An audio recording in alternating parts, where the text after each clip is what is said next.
Hey guys, welcome back to the channel. Thank you for being here. My name is Andrew, coming to you from beautiful Costa Rica. Today's topic is going to be how the narcissist keeps you hanging on. Think about that for a minute. Guys, if you like the content, please subscribe. So let's just jump right into it. Let's say it's a workplace environment. The narcissist, this person who you have identified as a narcissist, or perhaps they're a known narcissist. Could be a boss, could be the owner of the company, whomever. But one way they will keep you hanging on is very simple. It's the old school trick of dangling the promotion or the raise in front of you, or telling you that you're going to get that corner office, or that you're going to get some perks or benefits, or maybe even work from home. And they will dangle that carrot in front of you and have you do more work than you're supposed to be doing, or more work to pick up maybe other people's slack, and you will believe that you'll be getting the rewards or the benefits or the agreement that you two agreed on. So time goes by, 6 months, a year, whatever it is, the project's over, it's time to get the pay raise and to get the corner office and the promotion and the trip to the Bahamas, all these things. And the narcissist all of a sudden they've forgotten all about it. What are you talking about? What do you mean? I didn't say that. Is it in writing? Are you sure that we talked about that? This is one way they keep you hanging on, gaslighting, just letting you know that what your sense of reality is wasn't real, but in fact it was.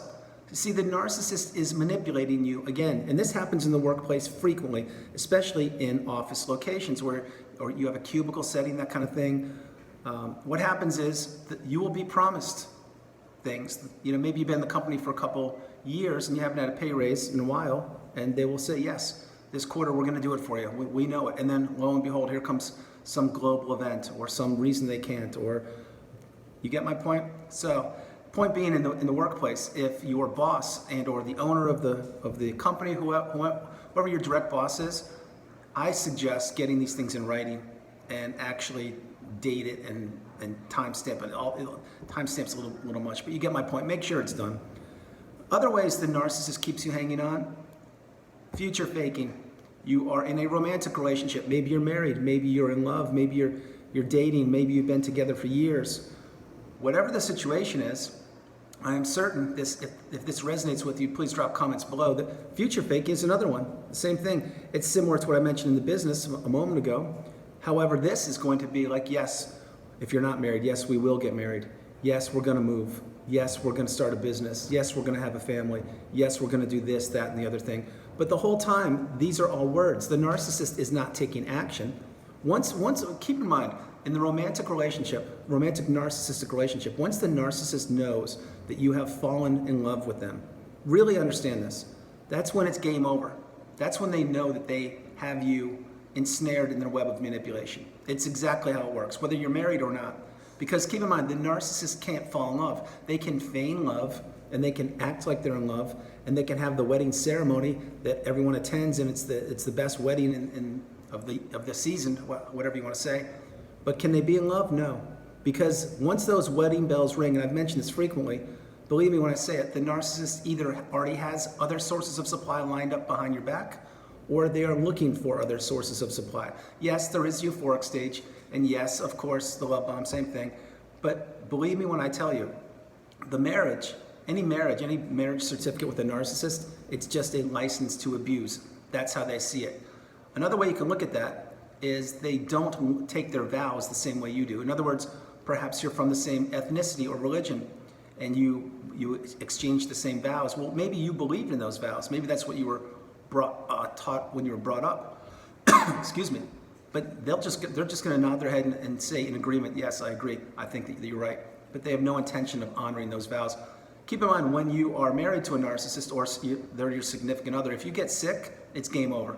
They're already out looking and acting on new sources of supply. Why I'm saying that is because, remember, it's your job to take care of the narcissist. It's your job to pay the bills. It's your job to be at their beck and call whenever they want you. Heaven forbid you get sick or ill or injured, then roles are switched and they have to actually take care of you? No. Please understand what I'm saying to you. The narcissistic relationship is a one-way street that benefits only the narcissist.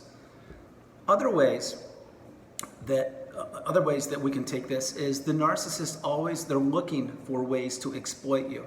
They're looking for ways to make sure that you are hanging on. So in other words, let's say it's a month. Let's say you had a couple good days during the month with the narcissist, and you're thinking, oh my gosh, things are getting good. It's going to be a great weekend. Or I can't believe this. We had 2 good days.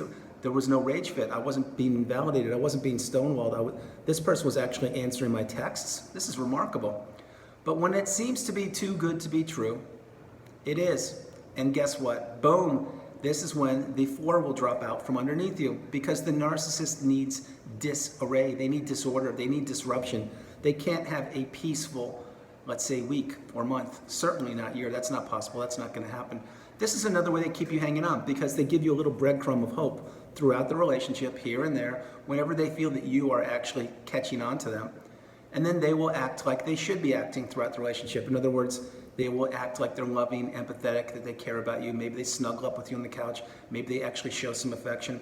This is all on purpose to keep you with your guard down, so you're believing that, okay, wow, this person does have some love in their heart. I can't believe this. I'm going to stick around for this.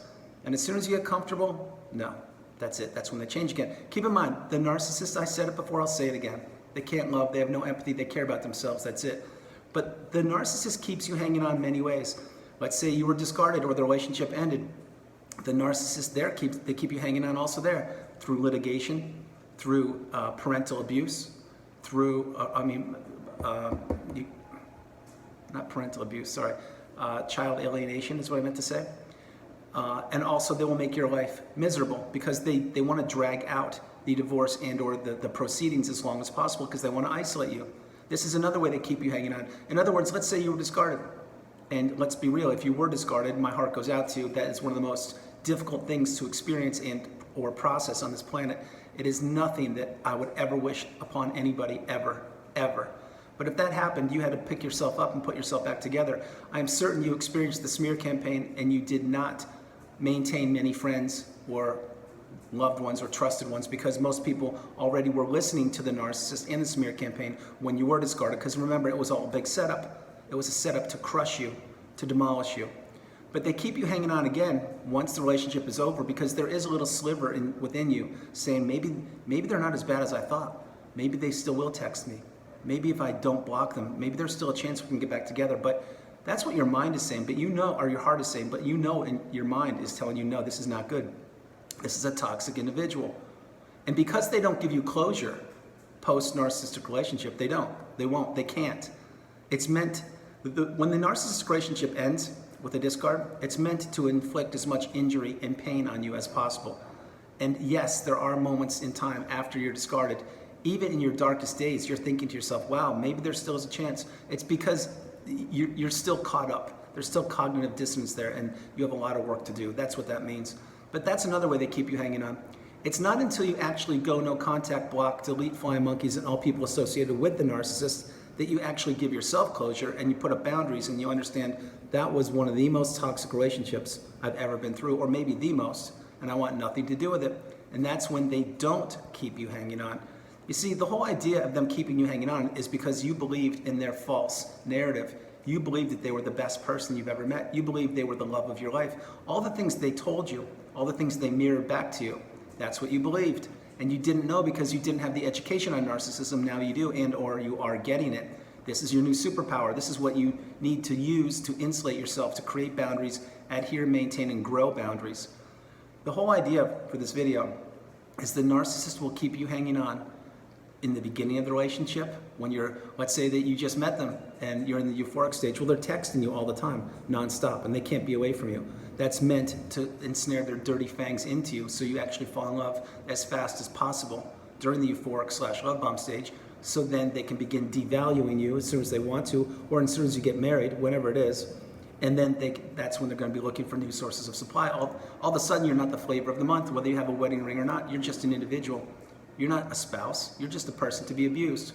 But that's another way they keep you hanging on throughout the devaluation stage, because you want to get back to that euphoric stage. You want to get back to the love bomb. You're just going to get a breadcrumb here and there. And then again, like I mentioned, discard. Hoovering's another thing. Whether you have the education and you're at the pinnacle, the mountaintop of indifference, the pinnacle of indifference, and you just don't care about the narcissist whatsoever at all, what do they do many times? That's right, they hoover. Why? Because they are trying to ignite that flame which you have extinguished once you were discarded and once you've healed.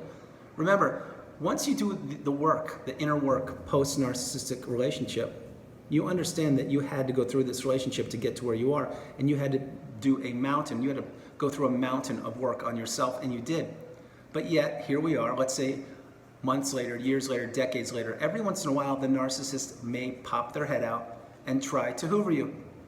Why? Because they think you still have no boundaries. They think you still don't have self-worth. They think that you still have supply that they can get from you, or resources that you've restocked that they want to take from you.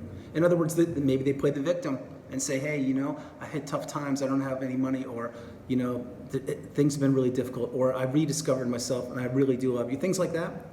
This is all nonsense, but that's another way they could play with your mind if you don't go no contact.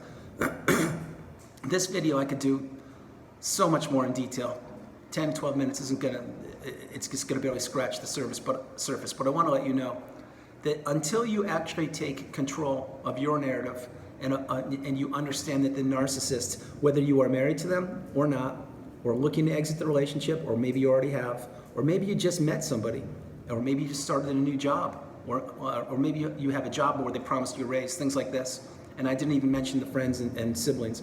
But the point is, once you realize that this person who turns out to be the narcissist doesn't benefit you, they won't change. They're incapable of change. And all they care about is taking from you and making your life as miserable as possible. Once you realize that and you take control of yourself back over, the sooner the better. If not now, when? Because I'll tell you right now, the longer you maintain yourself in the narcissistic relationship, in any capacity, the longer they will abuse you. And you may say to yourself, well, it's not that bad, Andrew. It's bad. If you're being abused for 1 minute, it's bad. If you're being abused virtually every day throughout a relationship, it's unacceptable. If when you go to work on Monday, you're dreading it because you just don't want to see the boss, or there are people there that are toxic, it's time to get a new job. It really is. Because life is too short, and you need to experience it and enjoy it and relish it, and not be surrounded by toxic individuals, which turn out to be narcissists, or maybe just individuals that are just not good people. Let's put it that way. Perhaps both.